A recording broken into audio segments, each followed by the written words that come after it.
Hello guys, நீங்கள் plan போட்டு எல்லாமே நடந்திருக்கா அப்படின்ட்டு கமெண்ட்டில் சொல்லுங்கள். பிகாஸ் நான் ஒரு பிளான் போட்டேன்னா அதுக்கு ஆப்போசிட்டாக பக்காவாக நடந்துடும். ஸோ இன்றைக்கி சண்டே மார்னிங்கே ஊருக்கு கிளம்பலான்னு பிளான் போட்டிருந்தோம். பட் ஆனால் மார்னிங்கே நாங்கள் கிளம்பல. என்னென்னமோ ஒர்க் அப்படின்னு சொல்லிட்டு கொஞ்சம் நாங்கள் ஈவினிங் 4:30 போல் தான் கிளம்ப ஆரம்பித்தோம். ஹரிபரியில் எங்கள் அப்பா ரொம்ப ஃபாஸ்ட்டாக ட்ரைவ் பண்ணிருந்தாங்க. பிகாஸ் நாளைக்கு எனக்கு காலேஜில் வைவா இருக்குதுன்னு நான் சொல்லியிருந்தேன் ஆல்ரெடி வீட்டில்.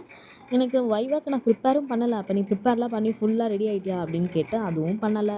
பட் இருந்தாலும் ஃபேமிலி கூட கொஞ்சம் என்டர்டைன்மெண்ட்டாக ஏதாவது ஃபன் பண்ணுவே சொல்லிட்டு அப்படியே போகிற வழியில் ஷாப்பிங்லாம் பண்ணிட்டு வீட்டுக்கு போயிட்டுருந்தோம்.